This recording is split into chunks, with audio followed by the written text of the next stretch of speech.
নাচের ক্ষেত্রে তুমি যে আমার ধারে কাছে এখনো আসতে পারোনি সেটা তুমি জানো তো? কি হয়েছে বলো তো তোমার? কি হবে আমার? আমার কিছু হয়নি। সকলের মেয়েরা এক এক করে এসে দুর্দান্ত পারফরমেন্স করে যাবে, আর তুমি যে হিরো সে হিরো থাকবে। ম্যাম, আপনি একদম চিন্তা করবেন না। শোনো, গরিমার হয়ে আমার কাছে ওকালতি করার কোনো দরকার নেই। তোমাদের প্র্যাকটিস হয়ে গেছে, যাও তোমরা যাও। গরিমা আরো প্র্যাকটিস করবে। মা, আমি ছোট বাচ্চা নই। আমি ছোট বাচ্চা নই যে তুমি যতক্ষণ বলবে আমাকে ততক্ষণ প্র্যাকটিস করে যেতে হবে। আর আমার না কিছু রেসপন্সিবিলিটিস আছে। আমি আমার শ্বশুর বাড়িতে থাকি, আর অন্যকেরও শরীরটা ভালো না। তো আরণ্যকের শরীর ভালো না তো তুমি কি করবে মা? তুমি কি ডাক্তার? ওখানে অনেক লোক আছে ওকে দেখার। এখানে দাঁড়িয়ে তুমি প্র্যাকটিস করবে। যতক্ষণ না আমি তোমার প্র্যাকটিসে স্যাটিসফাইড হচ্ছি আমি তোমাকে ছাড়তে পারবো না, ব্যাস। ম্যাম, আমরা আসবো। বলছি তো অনেকক্ষণ ধরে যে এসো। দাঁড়িয়ে আছো কেন বোকার মতো? যাও। আসছি ম্যাম।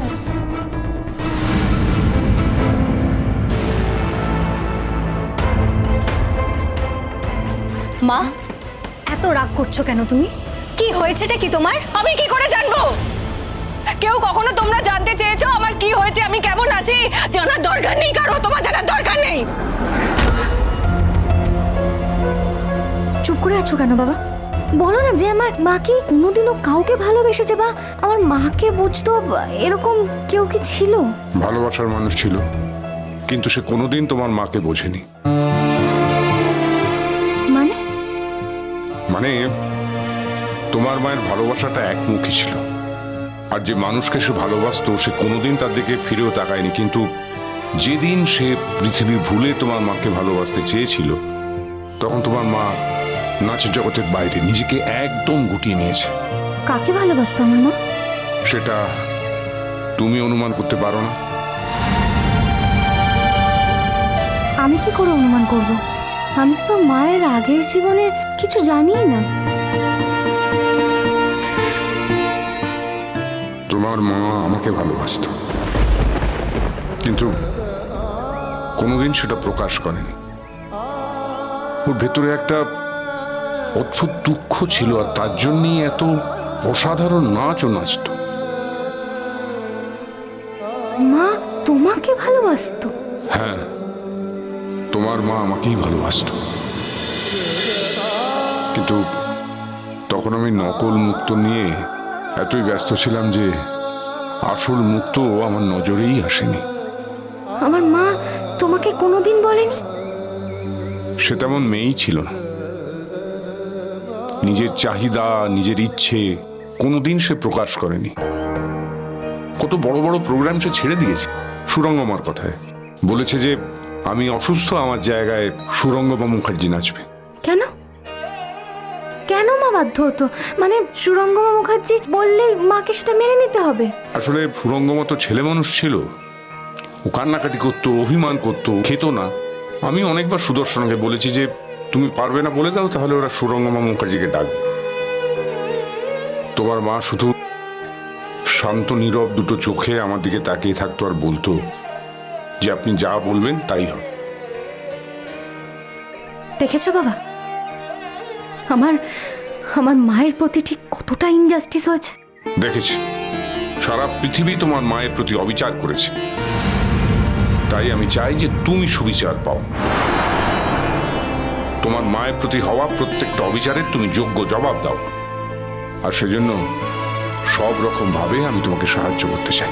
দেখলে তো তুমি, আমি নাচবো সেটা শুনে সুরঙ্গমা মুখার্জির মুখটা কেমন শুকিয়ে গেল। আরে সে তো হওয়ারই কথা, কারণ সুরঙ্গমা খুব ভালো করেই জানে যে গরিমার থেকে হাজার গুণ ভালো তুমি নাচো। তোমার রক্তে, তোমার শরীরের প্রতিটি কোণায় তো নাচ রয়েছে। কিন্তু বাবা তুমি বুঝতে পারছো না, সুরঙ্গমা মুখার্জি এই একাডেমি থেকে কোনোভাবেই আমাকে অ্যাওয়ার্ড পেতে দেবে না। আমার চ্যালেঞ্জ, একাডেমির অ্যাওয়ার্ড তুমিই পাবে, এই কম্পিটিশন তুমিই জিতবে। কিন্তু বাবা আমার কম্পিটিশন ভালোই লাগে না। কম্পিটিশন নয়, লড়াই। যেখানে সহজে কাজ হবে না সেখানে লড়াই করতে হবে। তুমি তো তোমার যোগ্যতার জন্য লড়াই করছো। যারা তোমার যোগ্যতাকে ছোট করে দেখাতে চাইছে তুমি তাদের বিরুদ্ধে লড়াই করছো, আর তোমার লড়াই তো আমারও লড়াই। কেন দিব্যি ভালো আছো তো এখন? আর কিছুদিন পর তোমাদের অ্যানিভার্সারি, আর যে বাবা এসব পছন্দও করে না সে লোকের বাড়ি বাড়ি যাচ্ছে তোমার সাথে লোকজনকে ইনভাইট করতে। এই তো তোমরা আমার শ্বশুর বাড়িতেও ইনভাইট করে এলে, তাহলে এখন হঠাৎ তোমার মুড অফ হয়ে গেল কেন? ওই নয়নতারাকে দেখে? আর ওই নয়নতারা তার গুরুজি তারা আমাদের বাড়িতেই বা এসেছিল কেন, আমি সেটাও ঠিক বুঝলাম না। না বোঝার তো কিছু নেই, সবাই আসে আমার কাছ থেকে ফেভার নিতে, উনি ওনার মেয়ের জন্য ফেভার নিতে এসেছেন, কিন্তু আমি একটা কথা বুঝতে পারছি না যে আমার নিজের মেয়ে থাকতে আমি অন্য কারোর মেয়েকে কেন ফেভার করতে যাব? অঞ্জন প্রসাদজি সেই কারণে আসেনি, এটা আমার মনে হচ্ছে। তাহলে কি কি কারণে এসেছেন? সেটা আমি জানি না, তবে আমি এইটুকু বলছি যে আচ্ছা ওনার মাথায় কি এইটুকু বুদ্ধি নেই? উনি তো জানেন যে ওনার মেয়ে যথেষ্ট ভালো নাচে আর তার কোনো ফেভারের দরকার নেই। আর আমাদের গুরুজি পণ্ডিত রঞ্জন প্রসাদজি তিনিও কিন্তু খুব অন্যায় করেছেন মা। ওনার ভাইয়ের যে রোশনাইয়ের মতো হুবহু দেখতে একটা মেয়ে আছে সেটা তো উনি কখনো বলেননি। ওনার ভাইয়ের মেয়েকে কি উনি জীবনে একবারের জন্য চোখে দেখেননি? এটা বিলিভ করতে হবে।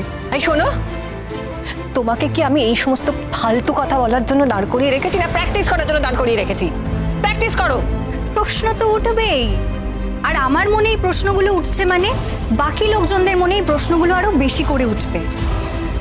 মা আমাকে না আমার শ্বশুর বাড়িতে আরো 5 জন লোকের সঙ্গে থাকতে হয়। পাত্তা দেবে না? জাস্ট পাত্তা দেবে না? তুমি যেইভাবে জীবনটাকে কাটিয়েছো আমি আমার জীবনটা ওইভাবে কাটাবো না, কারণ বাবার আরণ্যক এক নয়। বাবা এই সব কিছু মেনে নিলেও আরণ্যক কখনোই মেনে নেবে না যে আমি ওদের বাড়ির লোকজনকে পাত্তা দেবো না। সো প্রশ্ন উঠবেই। প্রশ্ন? কি প্রশ্ন? বাবা, তুমি আজকে আমার জন্য যা যা করছো তার ছোট একটা অংশও যদি মায়ের জন্য করতে না। সত্যি আমি সুদর্শনার জন্য কিছুই করিনি। সুদর্শনা তোমাকে যখন আস্তে আস্তে বড় করে তুলছিল তখন আমি তার দিকে বা তোমার দিকে কোনো নজর দিইনি। আমি যাকে ভালোবেসেছি সে সবসময় চেয়েছে কি সে আমার সর্বনাশ হয়। দুজনের মধ্যে এতটাই পার্থক্য। তুমি যদি একটু ভাবতে তাহলে হয়তো এত তাড়াতাড়ি আমার মায়ের জীবনটা শেষ হয়ে যেত না, আর আমাকেও হয়তো এতটা কষ্ট পেতে হতো না। দেখো, যা হয়ে গেছে তা হয়ে গেছে, কিন্তু যেটুকু আমার হাতে আছে তার প্রতিটি ইঞ্চি আমি তোমাকে ফেরত দেব। জানো বাবা, মাঝে মাঝে না আমার খুব ভয় করে। এই লোকগুলো একদম ভালো না, কখন কে যে কি করে বসবে। আরে কে কি করে বসবে তার জন্য আমার মেয়ের যেটা পাও না সেটা আমি তাকে পেতে দেবো না? হ্যাঁ, আমি সঙ্গে থাকলে তোমার কিচ্ছু হবে না। দেখেছো সুরঙ্গমা কিরকম ভয় পেয়ে গেছে? না বাবা, তুমি যাই বলো না কেন, সেদিন কিন্তু ওনাদের বাড়িতে আমাদের যাওয়াটা ঠিক হয়নি। কে বলেছে? যদি দরকার হয় আবার যাব। ওর চোখে এই ভয়টা আমি দেখতে চাই। ওকে বোঝাতে চাই যে আমি সতর্ক আছি, আমি বেঁচে আছি, আমি আমার মেয়েকে নিয়ে লড়াই করছি। ও বুঝে গেছে, ও বুঝে গেছে আমি যত লড়াই করব জীবনে ও তত হারবে। এবার দেখো ও কত বেশি ডেসপারেট হয়ে যাবে। এসব নিয়ে তুমি কিচ্ছু ভেবো না মা। কি কি কি কি প্রশ্ন? একটা প্রশ্নের উত্তর কেউ দিতে পারছে না, যে রোশনের বডিটা কোথায় মিসিং হয়ে গেল। এটা নিয়ে আমার শ্বশুর বাড়িতে অনেকেই অনেক প্রশ্ন করছে, কিন্তু আমি অতটা পাত্তা দিইনি। আর সত্যি বলতে কি, এই প্রশ্নটা না আমার মনেও আছে। তোমার মনে নেই? না নেই, আমার মনে এসব কোনো প্রশ্ন নেই। রোশনাই এমন কিছু ব্যক্তিত্ব নয় যে যার কথা ভেবে ভেবে আমি আমার সময় নষ্ট করব। কি লাভ আমার এইসব ফালতু কথা ভেবে? কেউ ভাসিয়ে দিয়েছে তাই পাওয়া যায়নি, আর তুমি বা ওর কোকে নিয়ে এত ভাবছো কেন? কারণ আমার মাথায় ঢুকছে না যে দুটো মেয়েকে হুবহু একরকম কি করে দেখতে হতে পারে। ঠিক আছে মা, তুমি বাকি জীবনটা এইসব নিয়ে ভেবে চলো, তোমাকে আর ডান্স করতে হবে না। তুমি আমার কাছে কি চাও সেটা বলো তো। কি চাইতে পারি আমি তোমার কাছে, তুমি বুঝতে পারছো না? ওই ওই ওই ডান্স একাডেমির অ্যাওয়ার্ডটা আমি তোমার কাছে চাই। তুমি বুঝতে পারছো না যে ডান্স একাডেমির অ্যাওয়ার্ডটা তোমার হাত থেকে বেরিয়ে গেলে আমার কত বড় সম্মানহানি হবে? রোশনাই।